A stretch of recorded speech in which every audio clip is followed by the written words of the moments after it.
Dear viewers, the show will begin in 2 minutes.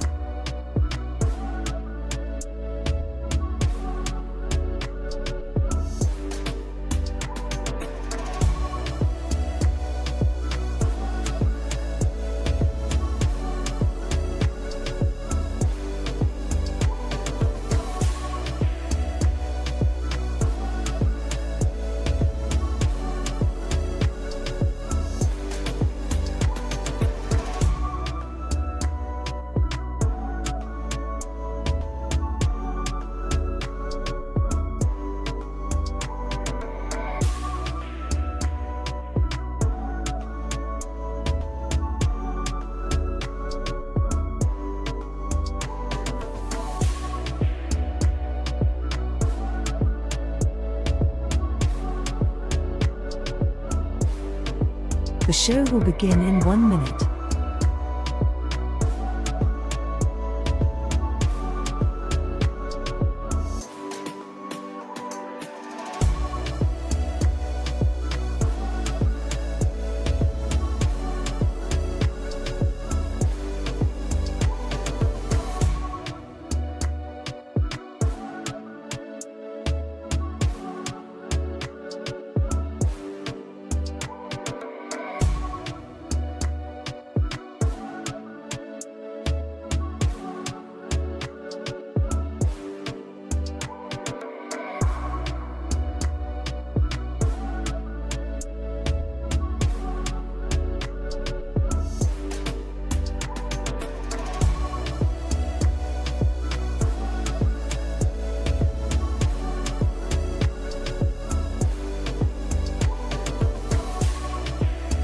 The show is about to begin.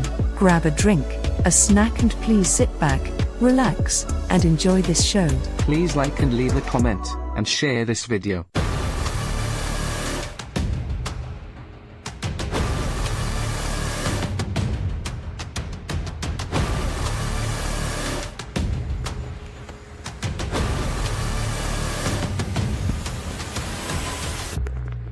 Hello everybody, welcome to Live Show 91. It's coming, alien invasion, pole flip, world war. Coming to you from a chilly Minsk in Belarus as the weather turns colder as we get closer to winter. It's a Sunday, October 27th, 2024, and we're streaming live on Rumble and YouTube. It's just after 8 p.m. here in Minsk, 6 p.m. in London, 1 p.m. on the eastern seaboard of the US, 1 a.m. in Beijing, and 4 a.m. if you're down under in Sydney, Australia. Tonight's show, we're packed with some explosive topics. We're diving into what is coming. It's coming. We'll talk about the US election, a fresh Diddy update, news from Belarus, news from Russia, plus we'll explore what's happening in Ukraine, NATO, Middle East, and we've got some UAP updates. And as always, we'll finish with your fan favourite segment. You don't see that in Belarus. And also at the end, stay tuned and learn how to win 100 in your currency. US dollars or pounds or euros on our 100th show. Don't forget to hit that thumbs up and share this video. It really helps us grow and reach more viewers. Let's get on with that show. Could be wrong. I could be right. Ladies and gentlemen, we're on the brink of an epoch where the fabric of reality itself seems to be weaving into a new pattern, unprecedented in human history. First, Imagine the skies above us, once a tapestry of stars, now potentially darkened by a armada of beyond our solar system. Yes, the whispers are becoming shouts. A signal from Alpha Centauri, or Proxima, has been detected. This isn't just a cosmic chatter, it's a deliberate transmission, a pattern too intricate to be mere space noise. Scientists in hushed tones speculate it might be a prelude, an alien overture signal of their arrival, or perhaps a message of cosmic significance meant for Earth. But as if this weren't enough, our own planet, our home, is about to turn itself inside out. We stand on the verge of a geological event, a magnetic pole reversal. Our Earth's magnetic shield, which has for a millennia protected life from solar winds and cosmic radiation, is in flux. When the poles flip, and the historical data assures us they will, our electronic society will crumble. Satellites will fall from the sky, power grids will collapse under the electromagnetic surges, and our compasses would spin wildly, pointing us towards a new direction, perhaps even a new understanding of our world. Now cast your eyes inward to our own society. The United States, a nation once bound by common ideals, now faces real spectre of civil war. The divides, political, racial, ideological, grow deeper, threatening the split of the country asunder. The tension could not only fracture our unity, but also ignite a global conflict. Nations are poised like chess pieces, ready to move in a grand strategic game where the stakes are nothing less than the survival of civilization. And here's where these threads of fate intertwine. The alien signal could be our greatest unifier, a common threat or ally that forces us to look beyond our internal squabbles, or it could be the spark that ignites our conflicts into full blaze as humanity's first contact with the unknown makes our fears and differences worse. The pole flip, this natural event, might just be the moment when our technology and our societies are most vulnerable. If these aliens choose this moment to make their presence known, they find us at our weakest. Our defenses are down, our systems failing.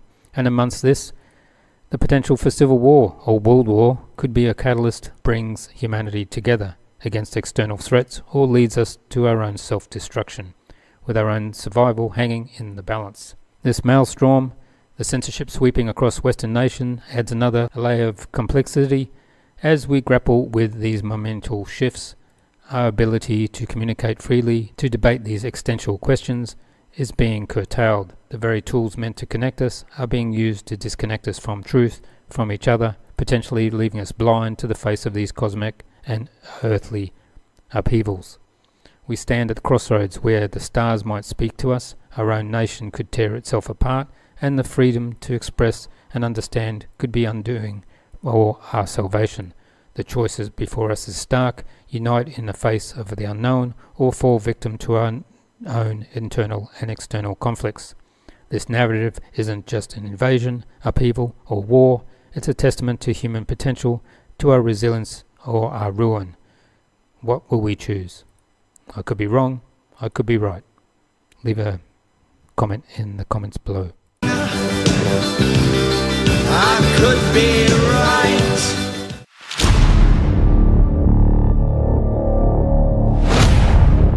And now we're going to some Belarusian news. Let's go and do this now. And President Lukashenko was at the BRICS 2024 summit, and Belarus became a partner, and will probably full membership next year maybe. And Lukashenko did a few interviews. Here's one of them. He said they were talking about the US presidential elections, and he said they're all idiots. If this was the case here or in Russia Federation, not a single one of them would be elected. Выборы, скажите коротко, сегодня стала известна Я дата. первый раз узнал, честное слово. У нас В было, смысле? 26 января 25 года, день выборов. у нас было, откровенно говорю, 5 дат. Ну как, там Александр Шнур, это же президентские выборы, ребята. По Конституции ваше право. Садитесь, анализируйте, как лучше для страны, принимайте Я же не решения. про даты. 26-го. Нет, а вы Так пойдете? я просто тебя... ты хочешь, чтобы я впервые в твоей передаче сказал? Именно так. Да, Оля, пойду. Если вот сторонники мои скажут, что это надо, Они же, конечно, скажут. Ну, что тут И говорить. некуда деваться, и мы вас поддержим. Спасибо, Оля. Я буду рад, если вы поддержите. Мне больше в России поддержки не надо, мне будет достаточно. President Lukashenko also said, I will do everything to ensure that we will not have to take up arms. But if it gets difficult, you know that we will go ahead. Let's watch him. Четко понимать, я не зря сказал, что бывших сотрудников службы безопасности, спецподразделений не бывает. Вы до конца своей жизни, как и президент, должны быть в строю. Поэтому те, кто завершает или завершит в будущем свою часть жизни в военном отношении, вы это чувствуете, наверное, лучшие из лучших из вас будут направлены на трудовой фронт гражданский, где вы будете выполнять свою миссию. Всегда к этому себя готовьте. А если кто-то решит остаться военным, я буду это только приветствовать. И еще. Время сложное. Я все делаю для того, чтобы нам не пришлось брать в руки оружие для того, чтобы стрелять. Только в учебных целях. Но если будет сложно, вы должны знать, что мы пойдем впереди.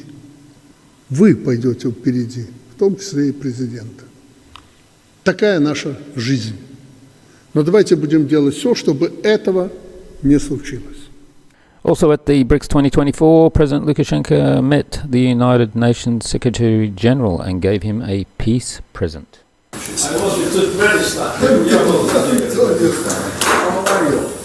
Пока они будут заходить, я тебе покажу. Это символ мира. Наши аисты. Нам, Антонио, очень нужен мир.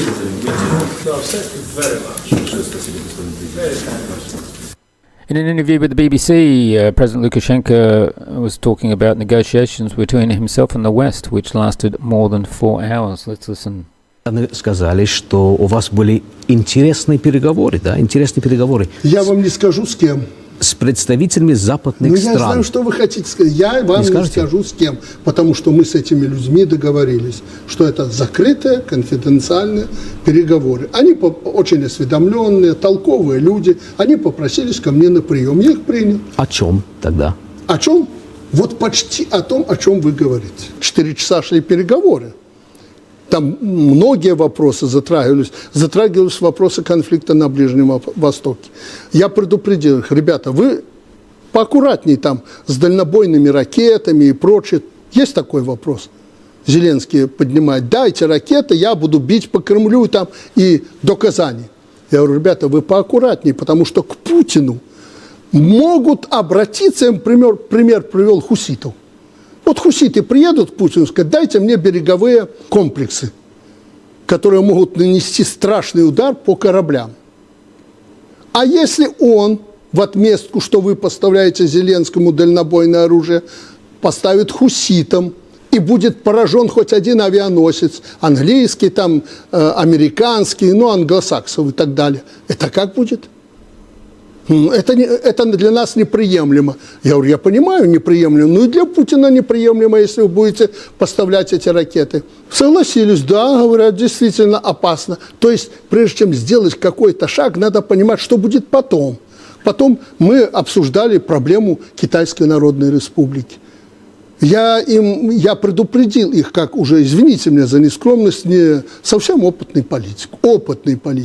Я говорю, если только вы добьетесь полного объединения Китая с Россией, никакой AUKUS, знаете, это объединение, не сможет победить Россию и Китай вместе.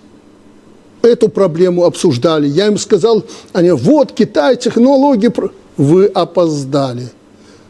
Вы опоздали на 15-20 лет, чтобы можно было остановить как-то Китай. Вообще Китай невозможно остановить, особенно сейчас. Технологически мощная страна. На эту тему много разговаривали. Ну и о внутриполитической ситуации у нас, в России, о том, что на Западе происходит.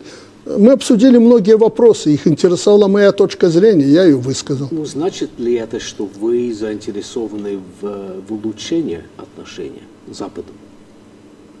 Послушайте, я никогда не говорил о том, что мы заинтересованы в ухудшении отношений с Западом. Это вы выбрали этот путь. Вы начали против нас санкции под определенными предлогами. Причину ведь можно придумать. На пустом месте. Я говорю, причину можно придумать, если есть желание. Цель поставлена, причин можно найти кучу. Начали вы вводить санкции, с Романом Протасевичем было связано. У вас есть доказательства, что мои истребители по моей команде перехватили этот самолет? Слушайте, вы полные безумцы. Этот самолет летел в Вильнюс. Так? Так. Почему вы его не посадили в Вильнюсе? Ведь он развернулся над Вильнюсом и вернулся в Минск. Почему вы его там не посадили? Мне вот на этот вопрос. Где переговоры пилота с вашими диспетчерами Вильнюса и так далее? И вы, извините, что я в конкретику вас ввел. Вот ваши санкции, у вас была цель надавить на Лукашенко, а потом вы придумали причины. Понимаете? Ну, даже я уже сказал, слушайте, ну, если даже я этот самолет посадил, ну, мне надо сказать спасибо, великая операция. Почему? Потому что мы не нарушили ни один пункт, ни один пункт. Нас шантажировали, предупредили, что бомба в самолете. Факты мы вам положили на стол. Предупредили. Мы предупредили пилота о том, что такая информация. Предупредили. Дальше пилот выбирает, в Вильнюсе сесть или в Минске. Он выбрал Минск. Я при чем здесь? То есть, если даже так, как вы говорите, ну, я просто молодец, я филигранную провел операцию. Что не так? In the same interview, President Lukashenko said, I speak for Putin, knowing his character. The first answered the question about the BBC about North Koreans at the front. Let's listen to this. Украины и власти Южной Кореи, да, утверждают, что Северная Корея... Чепуха. Это эскалация военного конфликта. Никогда Путин, зная его характер, не пойдет на то, чтобы кого-то уговаривать, чтобы вооруженные силы какой-то страны ввязывались в конфликт в Украине. Особенно, как говорят военные, на передке. Ну, на линии соприкосновения. То есть Северная Корея не отправляет Я в это не верю. Я в это не верю. Ну и вчера северокорейцы заявили, что это гадание на кофейной гуще. Никогда такого разговора и переговоров не было. Я говорю за Путина, зная его характер. У России населения хватает для того, чтобы вести военные действия. Если это подтвердится, это вас беспокоит? Это будет шаг какой-то эскалации конфликта. Если на линии соприкосновения появятся вооруженные силы чьи-то, даже белорусские, которые вы считаете, что мы соагрессоры. Даже если бы мы ввязались в войну, это было бы путь к эскалации. Почему? Потому что вы, англосаксы, сразу же бы заявили о том, что, ну что ж, в конфликт ввязалась другая страна, союзная. Ну, значит, НАТО имеет право помочь Украине. Не сказали, могли и так сказать. Значит, натовские войска были бы введены в Украину. Возможен такой вариант? Возможен. Путин и этот вариант просчитывает, надо ему это или нет. Но я вам даже скажу, вы говорите про Северную Корею, где Корея, где Беларусь. Путин никогда передо мной не ставил такой вопрос о том, чтобы мы ввязались в эту драку. То есть он никогда не просил, чтобы вы отправили своих войск? Ни он, ни Шойгу, ни нынешний министр обороны Белоусов никогда не ставили перед нами такой вопрос. In the BBC interview, still at the BRICS summit, when the conversation turned to reapproaches against Belarus for supporting Russia, Lukashenko said, Russia is our ally. I have supported and will support Russia as long as it needs. As you say that you will support Ukraine. NATO, 50 to 60 states in fact. You stand behind Zelensky and you say that you will support as much as until the entire population of Ukraine dies. Well, they are defending their country, they are attacked. And I am defending Russia. This is our common homeland from Brest to Vladivostok, where today there are two states, Russia and Belarus, and I am defending my ally. Let's listen. Это наш союзник, чтобы вы понимали. У нас теснее с ней отношения, чем у англичан и американцев. Во-вторых, Украина повела по отношению к Беларуси вражески. Она раньше, чем англосаксы, ввела против нас санкции. Она запретила полеты наших гражданских самолетов через территорию Украины.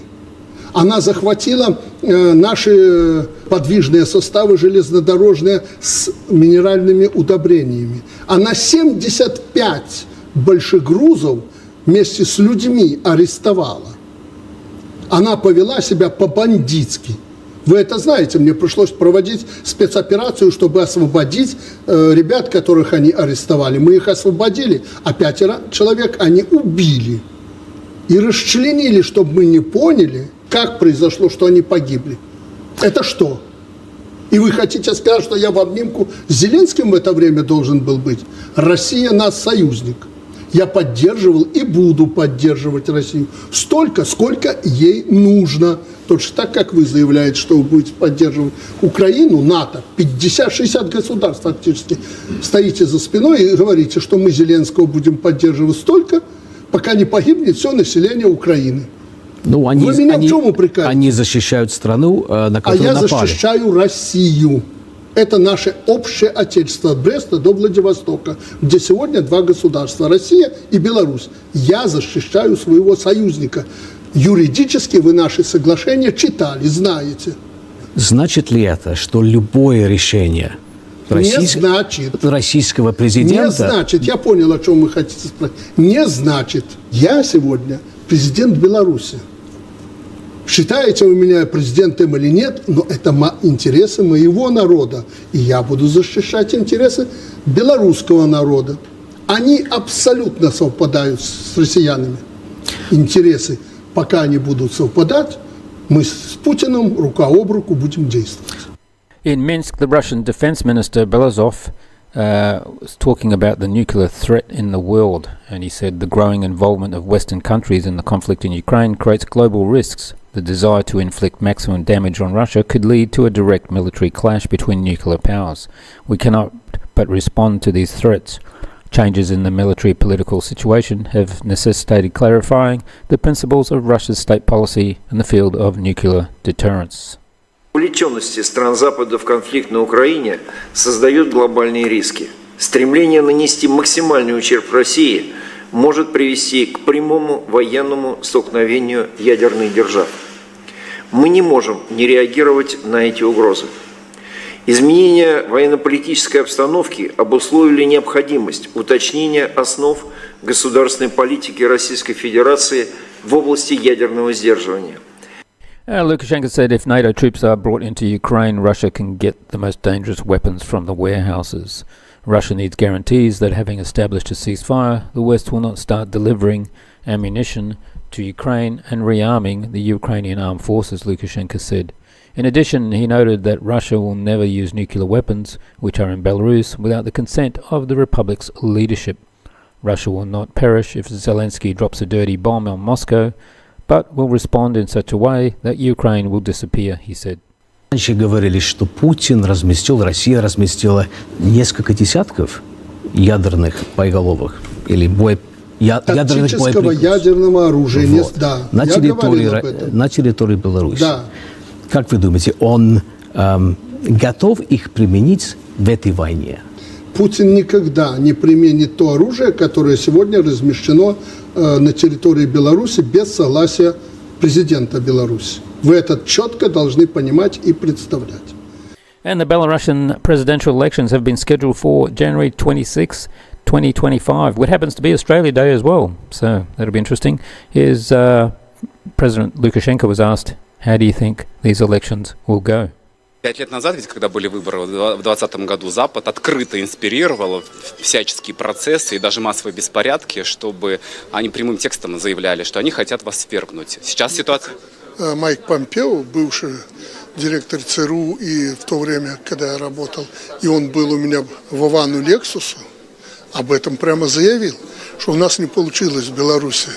Поэтому, да, это прямое доказательство. Сейчас же ситуация в мире еще острее. Вот как вы думаете, как у вас пройдут выборы, выборная кампания? Я тебя приглашаю на выборы, ты все увидишь, хорошо пройдут. Я в этом нисколько не сомневаюсь. Да, наверное, ты и сам не сомневаешься, что мы справимся в этой сложной ситуации, разобраться с этими политическими вопросами. President Lukashenko also commented on the assassination attempts of President Trump and Prime Minister Fico. Let's listen. Сейчас, когда в мире полно горячих конфликтов, когда меняется архитектура безопасности, а риски и угрозы только возрастают, хорошо виден кризис и в работе спецслужб многих государств. Только за этот год в Штатах неоднократно покушались на бывшего президента и кандидата в президенты Соединенных Штатов Америки Дональда Трампа. В премьер-министра Словакии Роберта Фица всадили несколько пуль прямо на митинге в присутствии личной охраны. Поэтому самая большая ценность службы безопасности – воинский коллектив. I mentioned also, I said Prime Minister Fico when it's Fico, I will say Fico. A Westerner, they can't pronounce things properly. Here's President Lukashenko asking about BRICS. Хочется сначала вас, конечно, про БРИКС спросить. Вот недавно ваш министр иностранных дел сказал, что БРИКС для Беларуси – это мечта. Но хочется понять, почему вы до сих пор не там? Ну, во-первых, мы уже там. Согласно процедуре мы стали членами-партнерами, фактически членами-партнерами. И эта ступень для всех сейчас обязательна. Такое принято решение постоянными членами БРИКС. Тот, кто хочет вступить в БРИКС, должен пройти эту ступень. Поэтому Беларусь – страна-партнер для БРИКС. Что касается мечты, ну, наша мечта в том, что БРИКС стала мечтой для многих государств. Потому что, давайте откровенно уже это видите не хуже меня, что в самой организации есть проблемы. Много, мало, вопрос вкуса, но проблемы есть между даже ведущими государствами, основателями этой организации. Ну, может быть, БРИКС и поможет преодолеть все эти проблемы. Я не буду называть эти государства, вы их тоже хорошо знаете. Второе, уже если внимательно анализировать сегодняшнее выступление, выступающие больше, даже основатели, говорят больше о своих проблемах. И какой-то одной проблеме, ну, допустим, сектор газа и так далее, хотя это важная проблема. Россия очень серьезное предложила мероприятие общего характера. Не просто то, что касается только России, но касается всех сегодня или коснется завтра. Допустим, новую платежную систему. Ну, пусть будет резервная, параллельная система. Пока еще я не могу сказать, что вот это разумное предложение России поддержано, как и другие. О чем это говорит? Что сегодня исходит из того, насколько это меня будет касаться. Знаете, каждый видит там себя. А организация для того, чтобы видеть общие проблемы. Вот чего пока не хватает БРИКС. Второе, я очень настороженно воспринимаю вот эти мероприятия по приему и так далее. Ну, к примеру, ну почему Турцию бы не принять в состав БРИКС? Это очень символичная и крупная страна. Символично в чем? Что это единственная пока страна НАТО, которая предложила свое участие в БРИКС. Нет, с подачи каких-то, может быть, бюрократов там начали вырабатывать какие-то критерии приема. Механизмы. Ну, механизмы, критерии приема. Если ты соответствуешь этим критериям, мы тебе даем члена-партнера, а потом мы уже будем думать, принимать тебя или не принимать. Ну, скорее всего, примут. То есть вот этот бюрократизм, я боюсь, что он может, как и многие другие организации, утопить и БРИКС. Ну и самое главное, вы же понимаете, что все наши региональные и глобальные организации, в том числе БРИКС, я считаю, что это глобальная организация, претендующая на это, они ведь возникли как по субъективным причинам, так и объективным. Субъективным – это главы государств, 5 ведущих государств, вы знаете, их предложили организовать БРИКС. Это субъективный фактор, но есть и объективные стремления государств мира, практически всех, к многополярному миру. Отход от однополярного мира – это объективный фактор. его сегодня притушить, придавить невозможно. И сегодня, когда мир бешено меняется, это признают все, темпы очень высокие, изменения миропорядка очень быстро, время меняется, надо успевать за этим временем. Если мы не способны успевать, то эта организация может стать со временем, при том в ближайшем будущем, организацией маргинальной. Более того, очень важно то, что сегодня развернул коллективный Запад и, прежде всего, известная страна, бешеную борьбу Соединенных Штатов Америки против БРИКС, для того, чтобы не допустить многополярный этот мир, за который пытается выступать БРИКС. Поэтому очень много еще проблем, чтобы уж радоваться этому.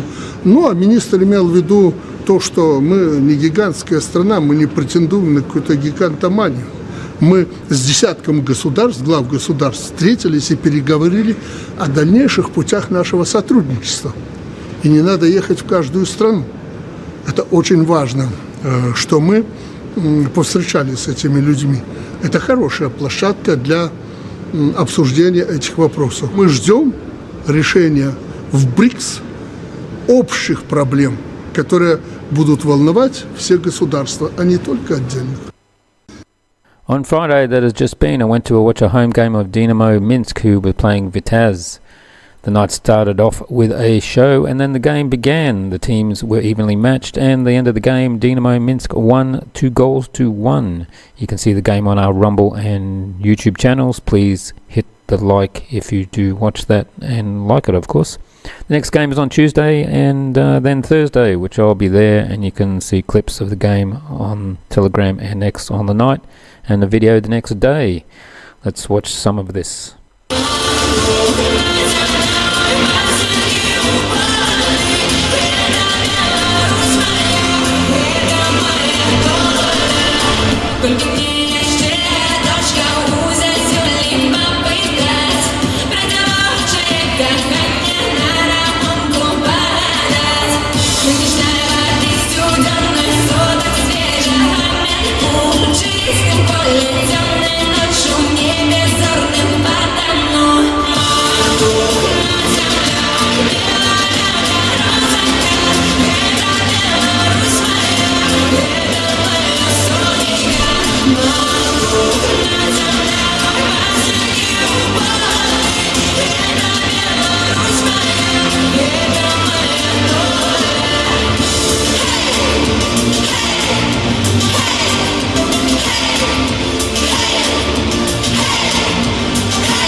And after the Russian anthem, we had the Belarusian anthem. Let's have a look at that before the game started.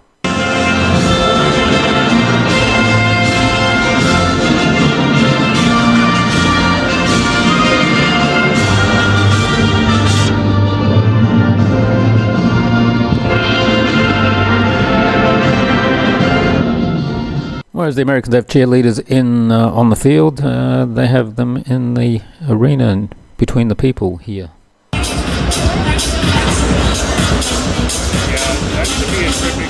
And now let's look at some of the gameplay. Let's do this.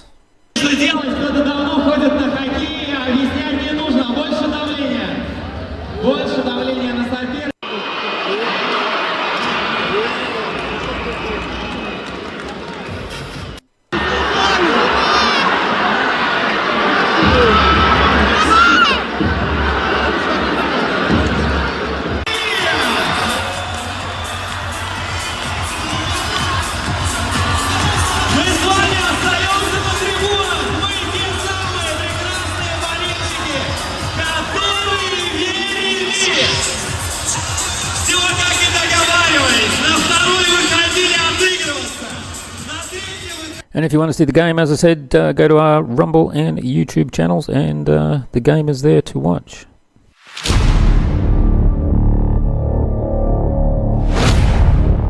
And the New York Post has chosen their candidate for the President of the United States, and they say on the front page, the choice is clear to put the nation on the right path back to the future, and they are endorsing Donald J. Trump. On the campaign trail for Kamala Harris, ex-President Obama said he understands why everybody thinks politics is toxic and does not want to pay attention. Here is some advice for him. Stop being toxic in your rhetoric and actions, both he and the Democratic Party as a whole. I don't understand how we got so toxic and just so divided and so bitter. And I get why sometimes people just don't want to pay attention to it. And we all have friends like that. We have family members who just like, it's all a circus out there. I get that. And talk about being toxic. Here is Hillary Clinton saying that if you attend a Trump rally, you're a Nazi. And, one other thing that you'll see next week, Caitlin, is Trump actually reenacting the Madison Square Garden rally in 1939. I write about this in my book. President Franklin Roosevelt was appalled that neo-Nazis, fascists in America were lining up to essentially pledge their support for the kind of government that they were seeing in Germany. So I don't think we can ignore it. And then there's this from Harris herself being toxic, as she said Trump would invoke Adolf Hitler, the man responsible for the death of 6 million Jews. So yesterday we learned that Donald Trump's former chief of staff, John Kelly, a retired 4-star general, confirmed that while Donald Trump was president, he said he wanted generals like Adolf Hitler had. Donald Trump said that because he does not want a military that is loyal to the United States Constitution. He wants a military that is loyal to him. He wants a military who will be loyal to him personally, one that will obey his orders even when he tells them to break the law or abandon their oath to the Constitution of the United States. In just the past week, Donald Trump has repeatedly called his fellow Americans the enemy from within, and even said that he would use the United States military to go after American citizens. And let's be clear about who he considers to be the enemy from within. You. Anyone who refuses to bend a knee Democratic or dares Party, to CIA, criticize him FBI. would qualify, in his mind, as the enemy within. Like judges, Deep State, like journalists, Deep State, like nonpartisan election officials. the machine. It is deeply troubling and incredibly dangerous that Donald Trump would invoke Adolf Hitler, the man who is responsible for the deaths of 6 million Jews. It wasn't 6 million. And hundreds of thousands of Americans. And as we reported on the last show, the UK Labour Party, that's the UK Labour Party, not a US party, is interfering in the US election. UK MP Rayner, this woman here, defends Labour actively working for the Harris-Waltz campaign. But even if it's not illegal in the USA, after November 5th, it's likely that the UK Labour will have to work with Trump. So illegal? Maybe not. Idiotic? Certainly.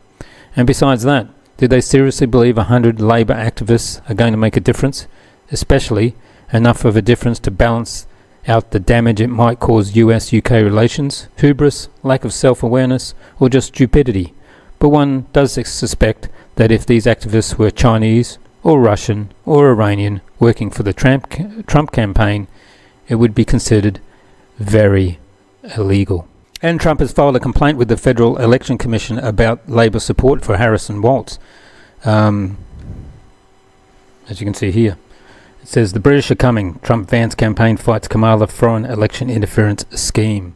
And the tech billionaire known as Bill Gates and World Economic Forum enthusiast has quietly given the Kamala Harris campaign, a massive $50 million boost through a dark money super PAC, Future Forward.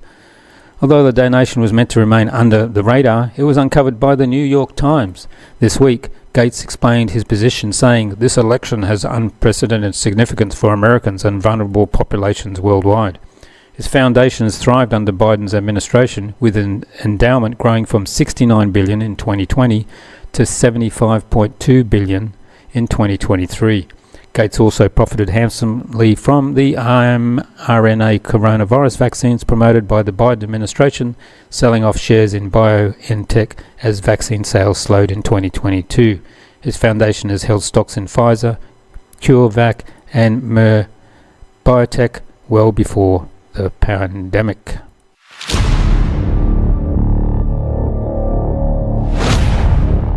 And some people, along with certain social media channels disconnected from the real world events or current pop culture, are claiming that last night's Israeli strike on Iran is the October surprise, aiming at influencing the US election. But here's the issue with that theory. A true October surprise is supposed to be unexpected, something that catches everyone off guard. This event, however, has been anticipated and widely discussed, so it hardly qualifies as a surprise. In fact, scenarios like this have already been factored into the US presidential election cycle, making it more of a predictable event than a shocking twist of some making out it to be. The definition of a surprise is of something unexpected. Could an October surprise come in the form of South Korean F-16s with South Korean pilots entering the Ukraine conflict? Speculation is running wild, particularly with rumors that the West seems to be pushing that North Korean forces are in Russia preparing to support the fight in Ukraine.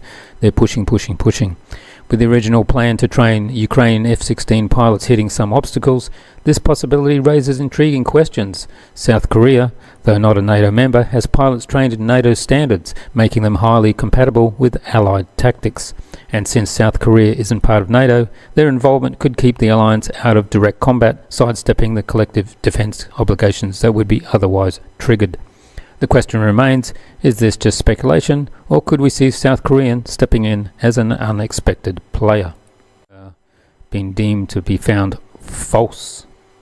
I'm sure by now most of you have seen this stupid fucking story where 56-year-old Stacey Williams, which this is not her right now, she's 56 years old. This is her in 1996. But anyway, she says Donald Trump groped me in what felt like a twisted game with Jeffrey Epstein. So Stacey here alleges that 31 years ago, Donald Trump groped her. Oh, and you want to know why I call this a bullshit story? Because 3 weeks ago, Axios, Bloomberg, CBS, and CNN all rejected the story. And any story negative about Donald Trump that Axios and CNN refuse to print, yeah, it's bullshit. It is absolutely 100% bullshit. These motherfuckers will print anything remotely credible that's negative about Donald Trump. But the only one that would publish this bullshit was a rag from over in the UK. Like, these motherfuckers might as well be the National Enquirer. That's how credible they are. And guys, this isn't the first time they tried this. Back in 2020, Amy Doris tried the same shit. She was found to be completely full of it. Like, look at the fucking date on this one. Right before the 2020 election. It's amazing how this shit pops up like just a month before the election with no time to prove it or disprove it. And look, if we're going to believe anybody about SA allegations, I'm going to believe this little girl who says that Joe Biden pinched her nipple when she was 8 years old. I mean, y'all had no problem calling her a liar. I mean, y'all are believe all women unless it's against Democrats. But yeah, this is stupid. Anything that Axios and CNN won't print that's negative about Donald Trump is bullshit.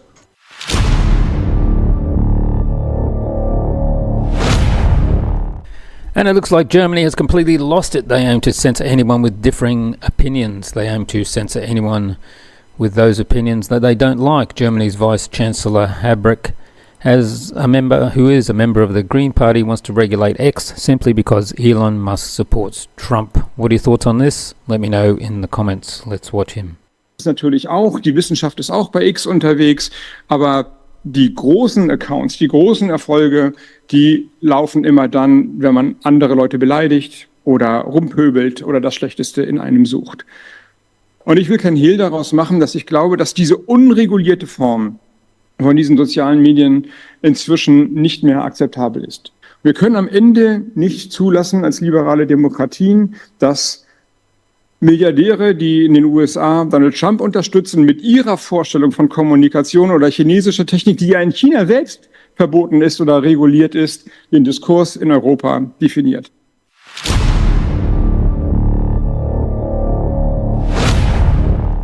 As many of you already know by now, Israel struck Iran, as we warned on our Telegram channel, that all those tankers were going from the UK to the Middle East the night before, and we were proved right. So here's Israeli strategic strikes. They were calculated warnings and growing shadow of an Iranian retaliation. So Israel has struck targets in Iran, yet without first signalling a warning to Tehran. When did precision strikes start to imply please don't retaliate too harshly? Israel's tactics appear to be shifting from unchecked aggression to cautious symbolic strikes branded as days of repentance. Perhaps the repentance comes with the realization that today's Iran is a far more formidable opponent. In a move that feels like a cautious attempt to keep her long-prodded adversaries at check, Israel appears to have reached out through back channels, effectively saying, this is where we'll hit, but let's keep it restrained. This rare show of vulnerability masked in bravado reflects a major pivot. Israel's confrontation with Iran is now less about asserting power and more about containing the fallout of targeting an empowered, resilient nation with growing global alliances. As the influence of BRICS reshapes global politics, Iran no longer stands alone or isolated. The recent summit in Kazan showcased BRICS' expanding role, leaving Israel in the uncharted waters, relying heavily on Western support that seems less absolute than before. Israel's strategic restraint and diplomatic overtures suggest not a turn towards peace, but rather an awareness of significant risk in escalating against Iran.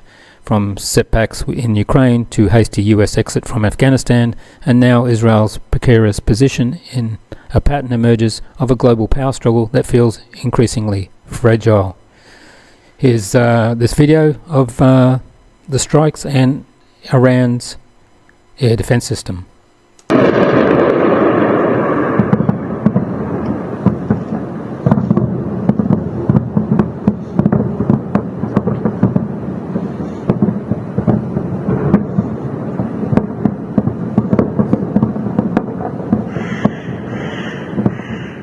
The irony in Israel's tactics is palpable. The strikes are accompanied by media spins touting every limitation and precaution.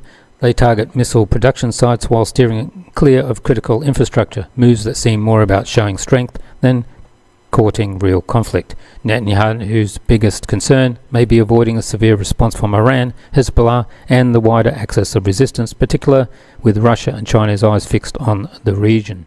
Israel's recent actions revealed more than military maneuvers. They underscore a shift as once unquestioned power continuously navigates a world where former adversaries are growing bolder and more resilient, no longer easily subdued by a single airstrike. And this from the Iranian parliament speaker. Tehran's response to Israel aggression will be inevitable and certain.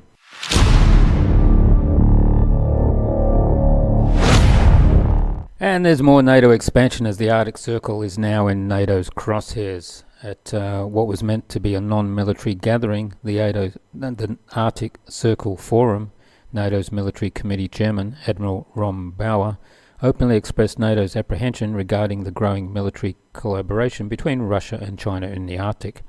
This disclosure seemed to shift the forum's focus, turning it into a platform where NATO inadvertently highlighted its strategic interest, revealing its concerns and setting the stage for future geopolitical maneuvers in this critical region.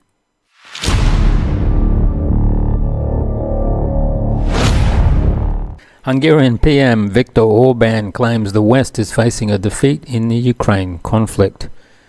Yes, the Hungarian Prime Minister Viktor Orban has made bold statements regarding the ongoing conflict in Ukraine, asserting that Western nations are experiencing a significant setback. He said they are deeply entrenched in a war they currently are losing.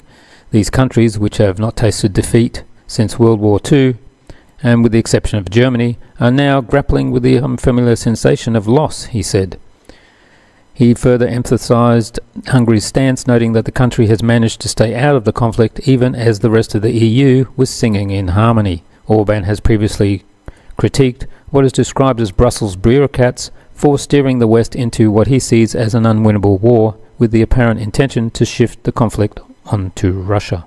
President Putin at the BRICS 2024 summit said in an interview, "There will be no concessions or exchanges regarding Ukraine. Any outcome must be in Russia's favour. I say this directly without any embarrassment, and it must proceed from the realities that are developing on the battlefield. And without any doubt, we're not going to make any concessions here. There will be no exchanges," he said.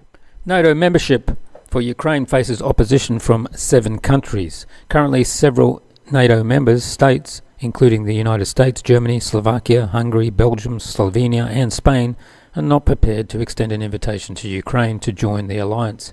In contrast, Poland and the Baltic Chihuahua states are pushing for a swift integration of Ukraine into NATO, supporting President Zelensky's goal of part of his victory plan.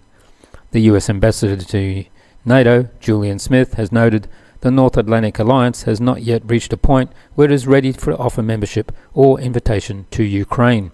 Analysts point out that Hungary and Slovakia's opposition stems from their leaders' pro-Russian stance. Meanwhile, the hesitation from the United States and Germany stems from what concerns admitting a country currently engaged in a conflict could escalate tensions with Russia, potentially leading into a global conflict.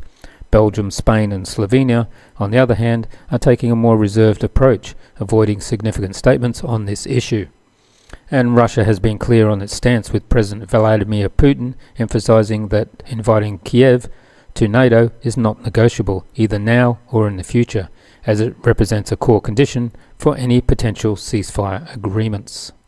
Любой исход должен быть в пользу России, я говорю прямо, без всякого стеснения, и должен исходить из тех реалий, которые складываются на поле боя. И без всяких сомнений, никаких здесь, никаких уступок мы здесь делать не собираемся, никаких разменов не будет.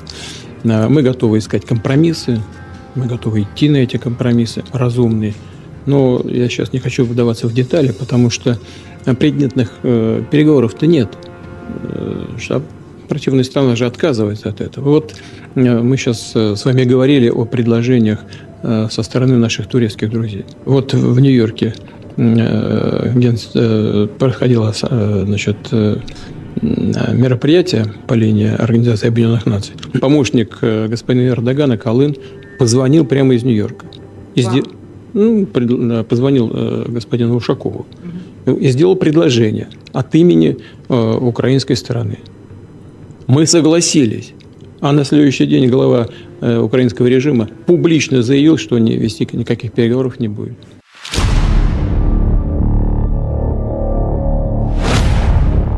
And Russia will respond to the West's use of income frozen from Russian assets and will begin to use income from Western assets in the country, according to the Minister of Finance of the Russian Federation. And Vladimir Putin at the BRICS Summit 2024 said Vladimir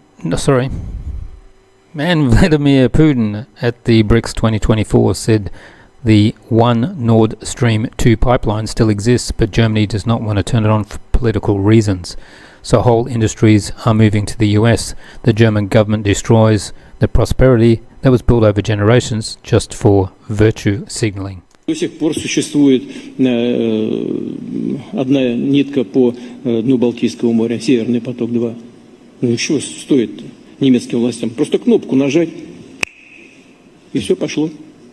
Но они не делают это по политическим соображениям. А их самый главный партнер, не знаю по каким соображениям, создал условия, когда целые отрасли немецкой экономики переезжают в США. Потому что там власти создают более комплементарные условия для работы бизнеса.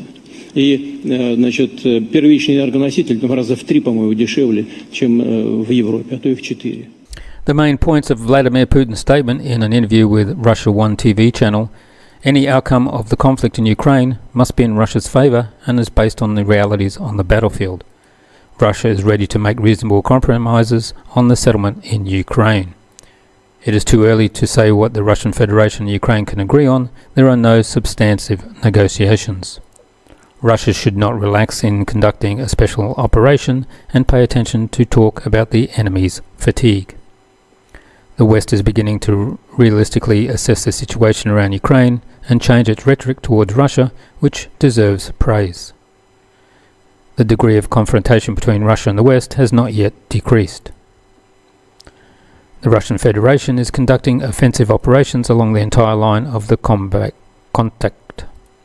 Representatives of the people's defense industry, craftsmen who assemble the necessary equipment right on the battlefield, play a major role in the success of the Russian army. One of the factors of the successes of the Russian army during the special operation is the synchronization of all its units. And there will be no compromises with Russia. These are vain hopes. The degree of confrontation with the West will only increase. The fact that Russia should not relax in conducting a special operation in Ukraine is correct. Lukashenko said that Putin does not intend to subjugate all Ukraine, but Putin will have to do this. Any agreements with the West on Ukraine and with Ukraine itself aimed at dividing Ukraine between the West and Russia will not lead to the end of the war. Even if Russia leaves Ukraine and Crimea, the war will not stop. Russia will be finished off. Therefore, Russia has no choice. Russia must win this war. And in the same interview, President Putin is talking about North Korean agreement with Russia. Как написано, я не знаю, какой там взрыв, главное, чтобы осколки далеко не летели, чтобы там это все осело от этого взрыва. Но статья 4 есть. Как мы поступим с этой статьей, это еще вопрос. Мы в контакте с нашими северокорейскими друзьями, и когда надо будет что-то решить, мы, безусловно, решим. Соответствующая позиция у наших друзей из Северной Кореи, Корейской Народно-демократической есть.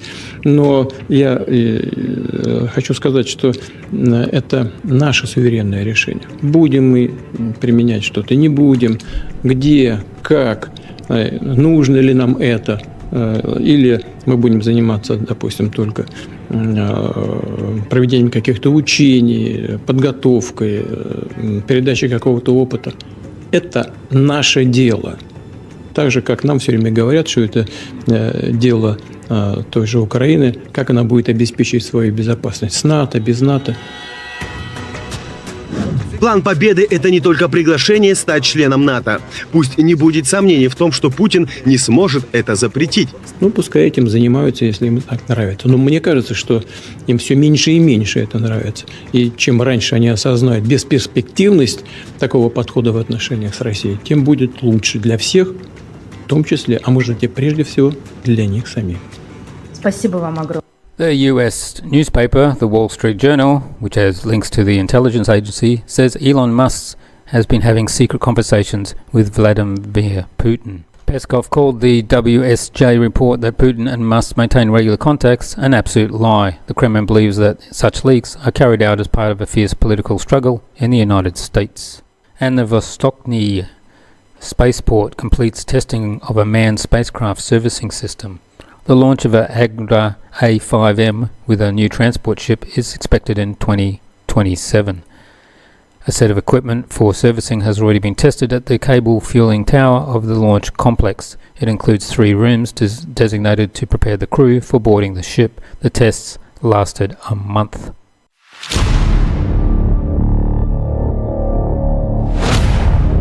In France, did someone just capture a highly energized UFO or UAP, in brackets TikTok, ionizing the air around the aircraft, or the craft, I shouldn't say aircraft. Let's have a look. C'est quoi ce truc? C'est quoi ce truc? Maman, viens voir. C'est quoi l'histoire là? Ouais, qu'est-ce qu'il y a? Ben regarde là-haut. Ah. Oh mon Dieu, qu'est-ce qui se passe? Ben je sais pas. C'est quoi ce truc? Putain, bordel. C'est quoi ce truc? Mais ça bouge? Oh mon Dieu, mais ça je bien vu. Waouh. Oh. Aïe aïe. Attends. Alors. Trop bizarre. Ouais. Aïe. Oh putain.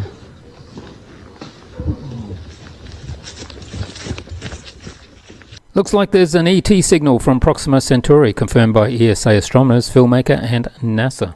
After the conclusion of the IAC convention, but I'll be grabbing a train back to Britain tomorrow. But in the meantime, I have something for you to listen to.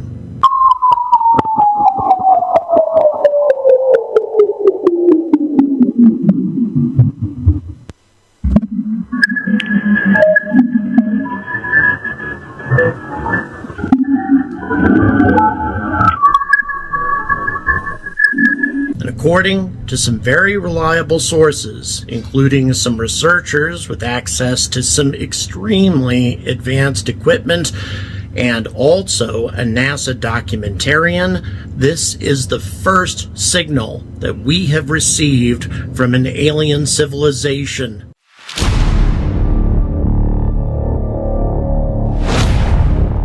In Ireland, the hate crime bill has just passed, but the hate speech stuff is missing. Now it's illegal to misgender someone in Ireland, and foreigners get special protection under the law. Looks like the Irish are now second-class citizens. And in this video, there's an Irish woman asking the Afghan migrants why they left their women and kids behind, why leave the kids in danger. It's an interesting question, but tough to answer. Let's watch this. Afghanistan.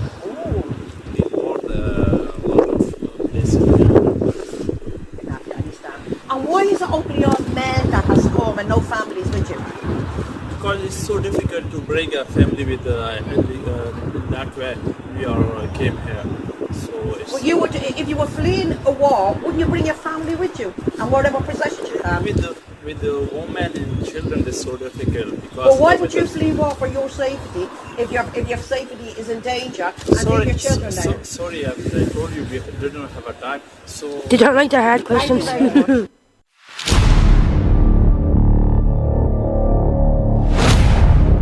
And now for a Diddy update. Been officially reported by the New York Post that they have reviewed footage of P. Diddy having sex with a much younger A-list male celebrity. That will more likely be published soon for the general public once legalities are worked out. The younger male stars in the P. Diddy video was Justin Bieber and Jaden Smith. And also, I also ran across some info of Kevin Hart and how he was on tape getting beep by some male after taking a spiked drink. And Academy Award winning Jamie Foxx has reportedly named Sean Diddy Coombs as responsible for his mysterious hospitalization in 2003. The reported disclosure is said to have happened as Fox was taping his upcoming Netflix special, What Had Happened Was. Witnesses to the event told Page 6 he discussed claims that Diddy caused his medical emergency. It's unclear at this point if the comments were intended as a joke. The Daily Mail, a rag, reported Big Homie CC, a celebrity security guard, claiming in an interview with Cam Capone News last week that Fox was poisoned by Diddy.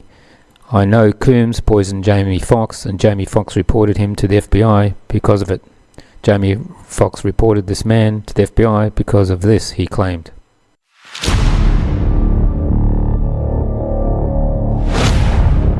Well, we're coming to the end of the show, and we're going to go to our fan favourite. You don't see that in Belarus. Let's do it. First in Germany, a future scientist and engineer is urinating on the street in front of everybody. Ay bismillahirrahmanirrahim. Bu ne kız? İnanmıyorum. In France, another future engineer and doctor is attacking the police with a sword. A few police were injured after this. Il a un sable, frérot.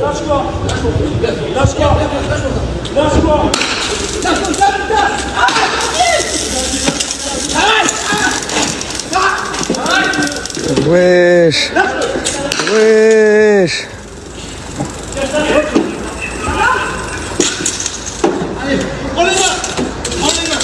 Lâchez-moi. Lâchez-moi. Wesh. C'est la rue. Lâchez-moi. Lâchez-moi. C'est bon. C'est bon. Je laisse là. C'est bon. Lâchez-moi. Allez. Wesh. Lâchez-moi. Lâchez-moi. Lâchez-moi. Mec, il a pris 2-3 coups de taser et c'est un bonhomme, hein. Over in the US, there's this guy. Still in the US, we're in San Francisco, California.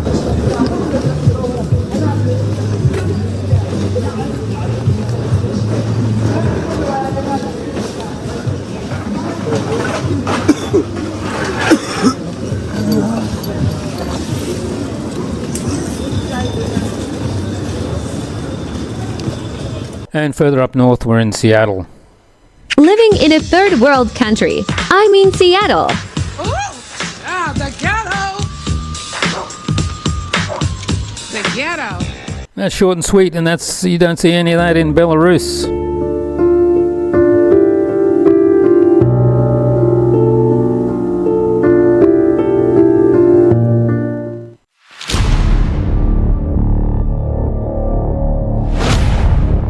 And that is the end of live show number 91. Only 9 to go for our 100th show. And on that show, I will give away to one of our subscribers 100 in their currency.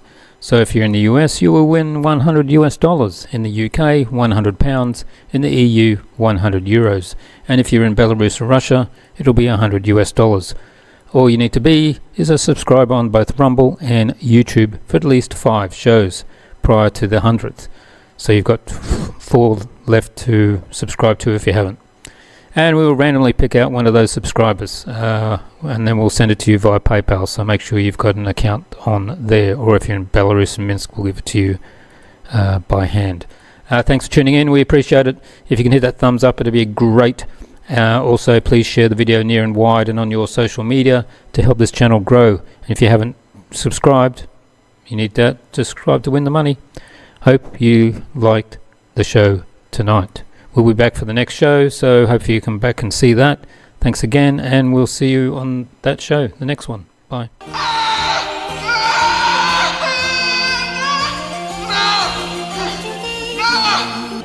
see that it's wrong!